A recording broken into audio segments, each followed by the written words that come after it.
of how you feel after all this nomination process. Since morning we saw the anxiety that you when you were waiting.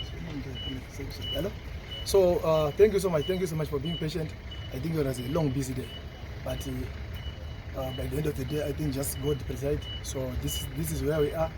I've been confirmed as a candidate again, but like what I said earlier on in the morning, that this process is just funny to me. Just coming from to another by-election, just after 2 months after the election, the 23rd August election. So I just don't know the logic behind. But what I know basically is that ZANU-PF is behind all this thing. I know the candidate whom I crushed in Mabvuku is one of the gold mafia, and he's using his financial muscle to cause the by-election, even to fund this one. The QuadC, like what we have seen recently, he's claiming he's a president, but he can't even raise the fund to register. So basically, I don't see any reason. Like what I said, how do you feel? This moment to me is just funny. I have no comment over this moment, because I've done what we've done on the 23rd, and we thought it's a closed chapter. And as a country, we believe that we need to move on in terms of development.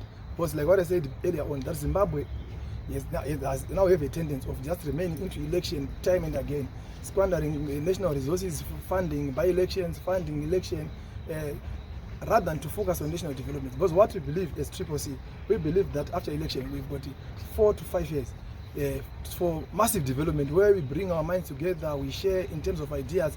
But here comes the situation in Zimbabwe. Like for example, I've been a councillor for 15 years. The ZANU-PF want to drive a narrative. They will then starve and try to cripple local authority, so that the residents will then say to blame the CCC for non-delivery. But basically the minister will be infringing like currently we've got that Muguti, who was also infringing in terms of other local authority activities. So those are some of the challenges which we have.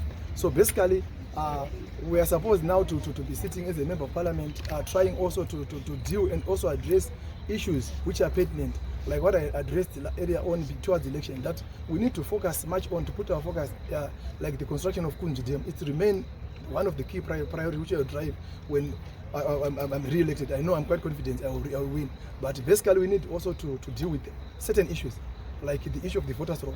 I heard that when the president announced that there is a by-election in Mabvuku, these guys, I'm advised, they try to staff in numbers, like people from Caledonia, Goromonzi, Rua, Epwet, they don't have a by-election. So they staff their members from ZANU-PF so that they will also aid in terms of their numbers. But basically we believe that when we do the election for the Mabvuku Tafara, we expect Mabvuku Tafara residents so that they will elect the candidate of their choice. Thank you, my brother.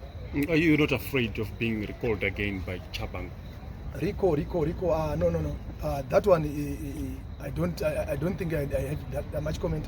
What I know that I'm a CCC candidate, and for me personally, I believe CCC is one. I represent my party, one nation, one vision. So I believe we've got one president, Advocate Nelson Chamisa. If there are some other housekeeping issues, I think they will be addressed as we move on. Thank you, my brother. Okay.